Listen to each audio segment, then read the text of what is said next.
Welcome to the Jerry Acuff Show. Today's show, it says here on this thing, I'm pleased to have Brice McBeth. That's not true.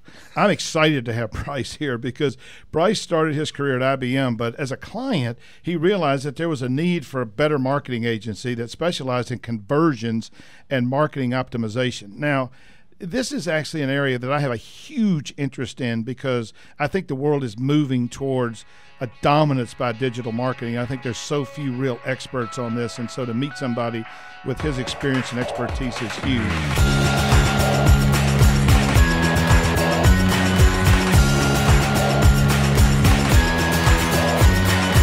So what did he do? He started REIT marketing in 2009. And following that, he decided to run his own successful e-commerce company, basically putting into practice everything that he teaches his clients to build a successful business called StandishSalonGoods.com to serve the salon industry. Now, like any great entrepreneur, in his free time, he gives back by mentoring at the Dallas Entrepreneurial Center and leads Project EDU. And we are thrilled to have Brice McBeth here. Welcome, Brice. Thanks, Jerry. Thanks for having me. So, Brice, tell us a little bit about yourself and your companies. I mean, you and I had a discussion here this morning before we got started, and I mentioned to you how fascinated I am with digital marketing, how my personal bias is that traditional marketing is only a distant cousin to digital marketing. So talk to me a little bit about yourself and about these companies that you've created. Yeah. So, I studied Chinese in school, which is an obvious sort of precursor to getting into digital marketing. As it says here, started with IBM, built one of the first web analytics platforms, so kind of Google Analytics before Google Analytics was invented. Realized at some point there was a need for this conversion-based marketing agency. Started REIT. We do a lot of A/B testing, so putting really specific numbers and science behind how people do what they do. And I find that gives me some new insights every day as to how people, perceive and consume, content or shop for products and things like that. So it's just this world of things that continue to surprise me and provide me this sort of sense of never-ending learning. So it's been a lot of fun. So I want you to talk a little bit about this concept of conversion optimization. Mm-hmm. Now, part of my interest is selfishly, I've just launched a virtual training program, Jerry Acuff VT, which is everything I know about selling, relationship building, goal setting, and coaching selling. Mm-hmm. And this virtual training platform, which is absolutely world-class, from a company called Lightspeed VT in Las Vegas. And what I find is that as someone who was recently named, the best marketing CEO in in North America for pharmaceuticals, what I've learned about marketing has virtually no relevance for this new venture. And I don't know that everybody talks about SEO and search engine optimization, and I know that's important, but your discussion in mine this morning about conversion optimization sort of took my awareness and interest to a different level. Could you sort of explain what that means and why it's so relevant and why it's such a critical focus of what you do? Right. So one of the biggest differences, I think, with digital marketing and traditional is the fact that digital is so marvelously measurable, right? You can see exactly how many times people saw your ad but didn't even click on it, or people that clicked on it that came to your website and left, or people that came to the website and browsed around but didn't do anything. Email is the same way, right? So how many people actually received the email? How many people opened the email? How many people clicked through the email? And ultimately, none of those metrics really matter. It only matters how many people actually took an action that's of value to you. So we have all this data that tells us what people are doing and how they're doing it, when they're doing it. So the important part is sifting through it to figure out what's most important and what you're going to do about it. Right. A lot of times we're using data to look in the rearview mirror, but we're not sort of projecting changes we can make to change the numbers. So CRO, as you asked and alluded to, is much different than SEO, not to be confused with SEO. SEO is the science behind getting ranked on a search engine so that more people know that you exist.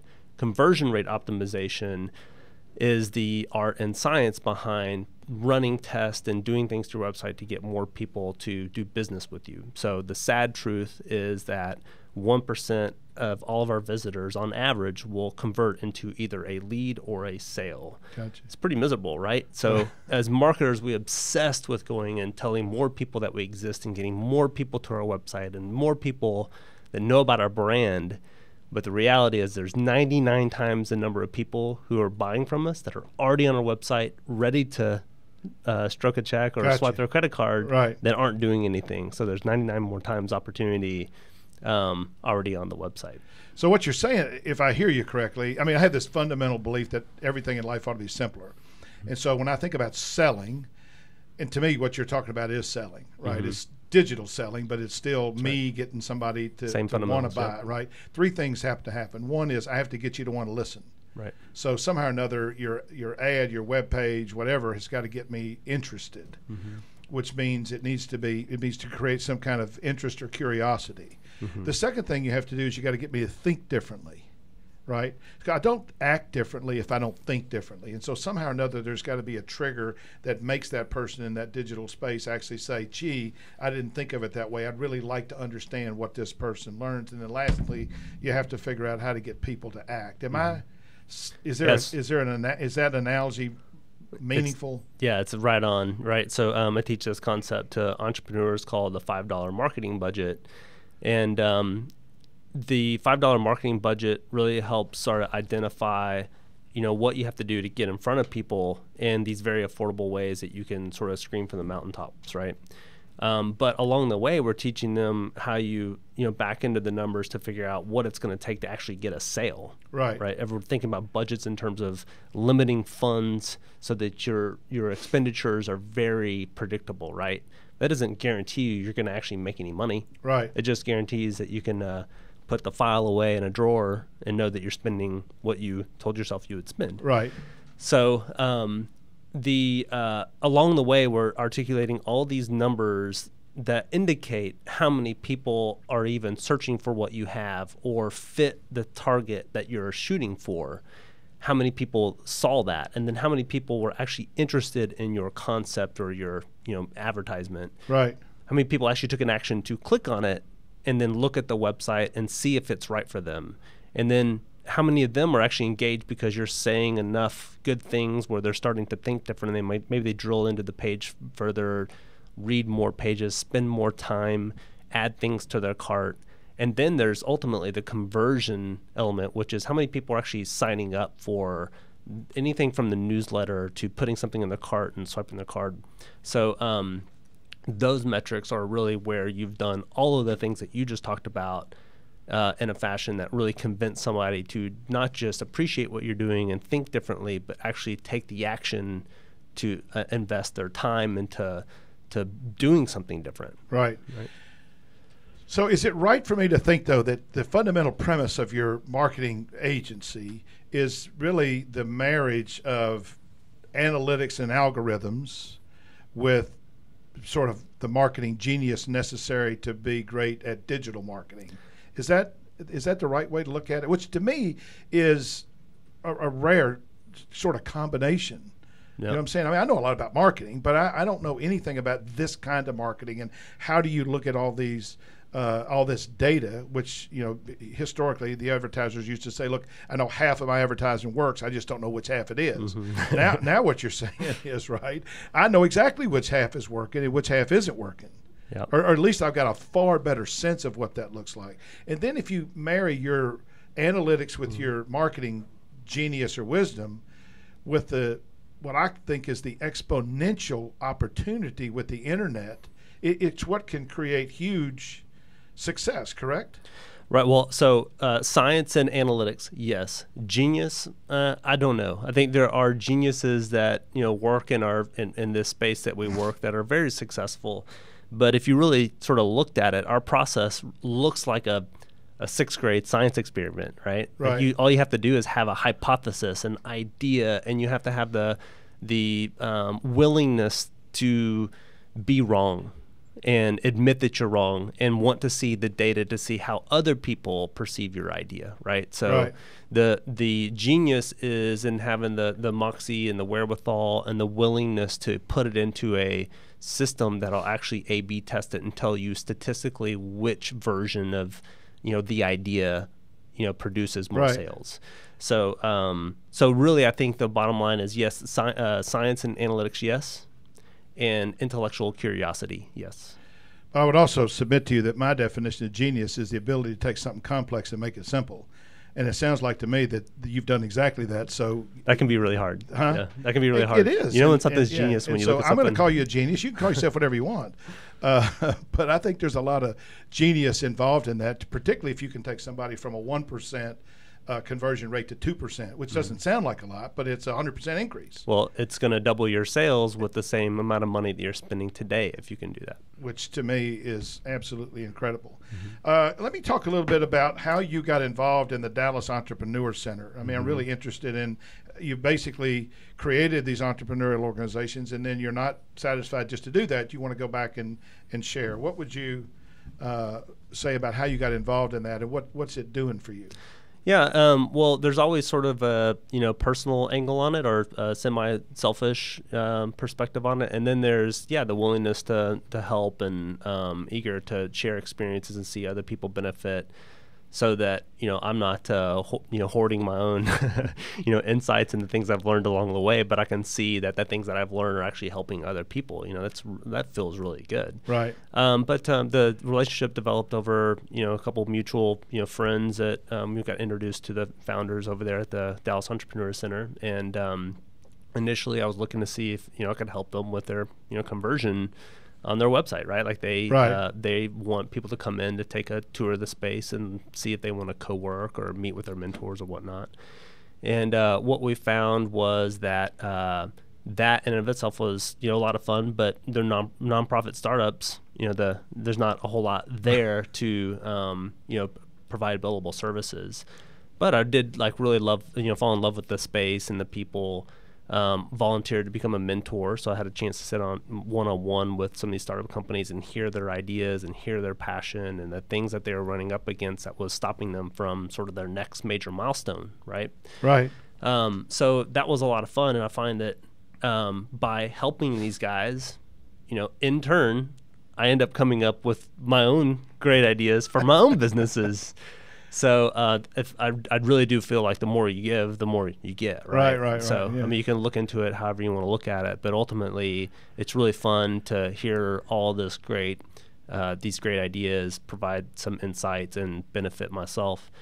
I think you would agree that positive energy breeds more positive energy, right? So well, it's also great being around other, to people that are really smart, they're coming up with all these ideas.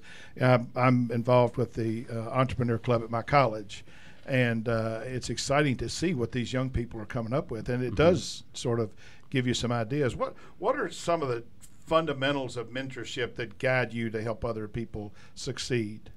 The fundamentals of mentorship. I'm not sure I have any fundamentals. I don't know. No, I don't know. I think it's a lot of it's just sort of listening, and not trying to convince them to do one thing or another, but guiding them through their options and different frameworks for thinking of different solutions. Right. Instead of spoon feeding them and insisting that they go do a lot more work, right? They've got enough work to do. Right. I think maybe the other fundamental, if I thought about it, would be really trying to build relationships. Like we talked about it a little bit a while ago. All these startup companies, especially the web-based or app-based, assume that they launch this business and launch a website, and all of a sudden more money's just going to start pouring into their bank account. And especially in a B2B scenario, business to business, it takes a lot of outreach and nurturing of these relationships to make something happen, instead of just assuming people are going to come through a website and swipe their credit card. So a fundamental is sort of very much involved with relationships, and even if the relationships aren't with would-be clients, it might be with other people at the Entrepreneur Center, right, and connecting with people who can help them in other areas of their business. Yeah, I think basically the same philosophy you do. One is you got to listen to them and trying to understand what their idea is. Secondly, you give them some advice about things that maybe they haven't thought of. One of the things that I find, and I do right much mentoring myself, is most people really underestimate how long it's going to take to be successful. And do you find that in your, and not only that it's going to take longer, but their plans oftentimes are not nearly as comprehensive as they need to be. Yeah, a lot of them are very naive about that aspect of it. I teach a concept, actually the one I mentioned a while ago, the $5 marketing budget, which sort of in the early stages or early part of that presentation, we talk about a frame of reference, which is the other startups that they believe are wildly successful that have just popped up on the scene. Everything from like Facebook, Uber, Airbnb, these companies seem to have just popped up out of nowhere, making billions of dollars. In reality, a lot of them have been at it for 10 or 15 years and have gone through an evolution on their own, lots of changes.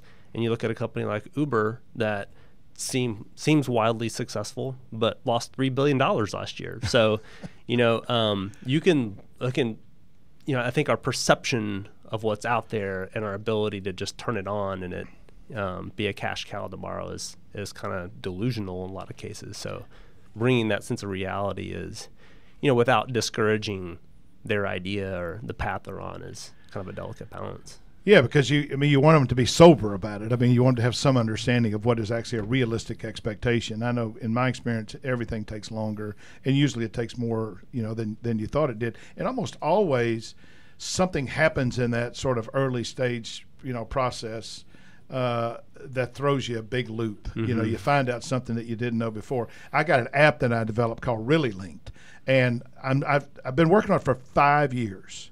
5 years, and it's basically how do you stay connected to the people that you most want to stay connected with. LinkedIn is a wonderful tool, but it doesn't help you manage your network. And so I created this app called Really Linked, and I keep thinking I'm really close to having it launched, but it's not perfect yet. And so I'm actually meeting this coming week with a group from China that does development, and I'm meeting with them on Friday, and I'm going to share it with them and see what they think. And and I could take it in a completely different direction, but I'm not in any hurry because I don't have any major reason to be in a hurry. The thing will ultimately be free, but it's taken 5 or 6 different turns that I would never have expected. But if you believe in it, I think the other thing that I try and pass on to the people I mentor, if you really believe in it, don't give up on it just because it's hard. Yeah. Don't give up on it because there's a bump in the road.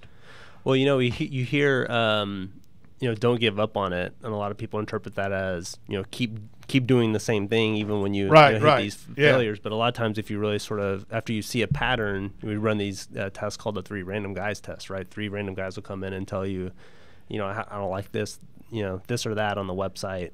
You hear it 3 times and you think, well, these guys are idiots. You throw them out and you go get 3 more guys, and they tell you, well, I don't like this about the website. So those guys are idiots. So you throw them out and get 3 more guys. And at some point, it's not the guys, it's your website, right? That's right. So the willingness to, get to the next, or get to the insight that's going to get you your next version of what you thought was going to be a winner, that book has been written.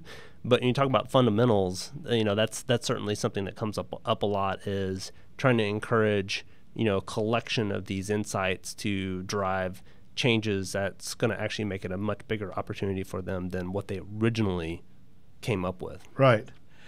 But I also think that, what I love is, 2 things I tell people. If you're going to be wildly successful, number one, you got to be really great at what you do, whatever it is. The second thing is you better have a network where being great at it matters. And so to me, a big part of what I try and do when I mentor, and it sounds like you do too, is to help people make connections that maybe they wouldn't have made on their own, because those connections could be really meaningful. And it can be, here's another software developer to consider, or here's another person that you ought to get advice from. you know, like you said, this 3 random people. I always say, if 2 people tell you you're drunk, lay down. I mean, you probably are drunk. And so I wrote a book called Stop Acting Like a Seller, Start Thinking Like a Buyer. And one of the things I tell all my clients is that, look, if you want to know what your customers think, here's a big idea. Ask them. Ask them, yeah. You know, but you got to listen to them. Mm-hmm. And if 3 people tell you, y'all probably ought to have enough self-awareness and enough lack of ego to say, well, maybe this pig is ugly, mm-hmm. you know. So tell us a little bit about Project EDU and why that's important to you. Yeah, Project EDU is an education program for startups hosted at the Dallas Entrepreneurial Center. This is a program they started, I want to say, a couple years ago, and the idea originally was for, you know, during the summer months, they'd bring different speakers in the evenings to talk about various topics. And you know, they booked up almost every show, but the ones that people were most interested in were the marketing and sales you know, pieces. So everybody knew that they had to get to accounting at some point, but it wasn't really what they were passionate about. There's no books to balance until they got sales in the books, right? So there's this overwhelming, you know, need for more marketing information to be taught at these Project EDU sessions, and but it was also a lot of time and effort to put these events together and find the different hosts. So I offered, after I wrote the book, and we made a conscious effort to go, you know, build a program to help startups and entrepreneurs and small businesses volunteer to basically take over the program and make it a co-branded program between Project EDU and BriceMcBeth.com. So it's really cool because, you know, I think we're coming up with these programs like, you know, SEO's a hoax and the $5 marketing budget, which sort of challenge the status quo. And the whole point really isn't that you shouldn't do SEO. The point is that you should think differently about SEO, especially as a startup, because things like search engine optimization can take a long time to come to fruition and might not even guarantee you any sales. Right. So it's really fun to just sort of like shake it up a little bit, you know, bring a different perspective and watch people respond to, you know, a new way of thinking about things. And we try to deliver it in a way, you know, with actionable, you know, worksheets during the process where they have a very clear next step when they leave the session. Many of them are putting their idea to work the moment they walk out the door. Gotcha. We couple that with some one-on-one mentorship opportunities. So we bring my coaches that consult on, you know, $5,000 and $10,000 a month, you know, engagements, are there to help these startups get their idea, you know, implemented. Right. So it's a lot of fun. I'm not going to let you leave without telling my audience about this book, Salon Chairs Don't Sell Themselves, a book for conversion rate optimization seekers. I cannot wait to read this. I will read this on the plane tomorrow when I'm flying back to Virginia. 21 pitfalls your online company can totally avoid. Can you tell us a little bit about sort of how this came to be and what people can read? To me, and this is just my belief, if we don't, if you want to be relevant in 4 years, this is just my random thought. If you want to be relevant in 4 years, you have to understand the power of social media and the internet and digital marketing. And anybody that's not studying that, to me, is going to have a hard time being relevant. And I don't care how old you are, I don't care how young you are, those things are really important. And it's books like these that make this actually understandable. So tell us a little bit about it. Yeah, so this is going to be a really easy book for you. It'll take 30, 45 minutes. Lots of pictures. Lots of pictures. It's color by number. No, just kidding. So the other thing, hopefully this brings to light to you, is the conversion element of what to do on, you know, when people come to your website after they discover you on social media or advertisements or search engines or email or whatever, what you should do with the website to convince more of them to actually buy from you. And I think, you know, you'll have that awareness after you read the book. It'll really kind of bring it to life. But basically, this book came about because I was telling my story over and over and over about how I hired my own agency to build an e-commerce company and make it successful. Right. And the things that we did to test and optimize the site experience once people got to the website. So it will end up becoming my own best case study. Was me being my own client.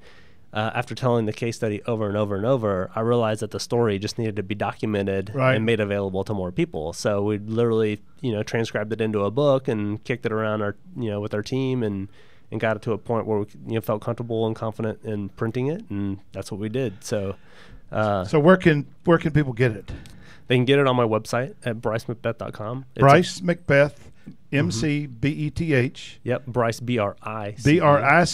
MCBETH. MCBETH.com. Yep. Okay.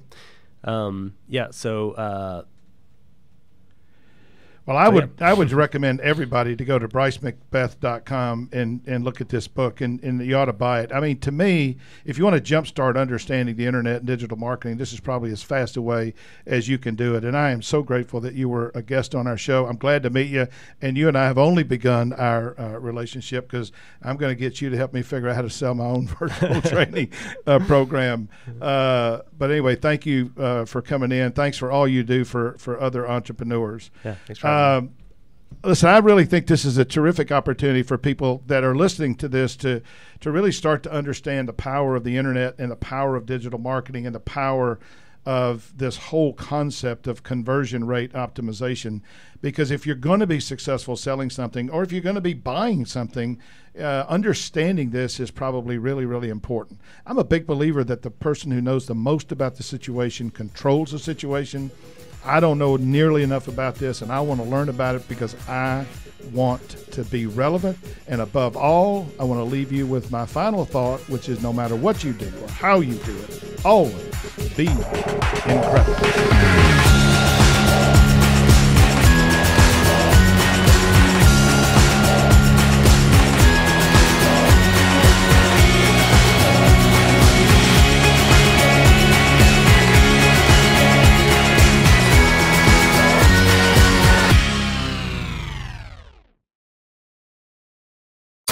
You're listening to RMCN, the digital destination for premium talk radio.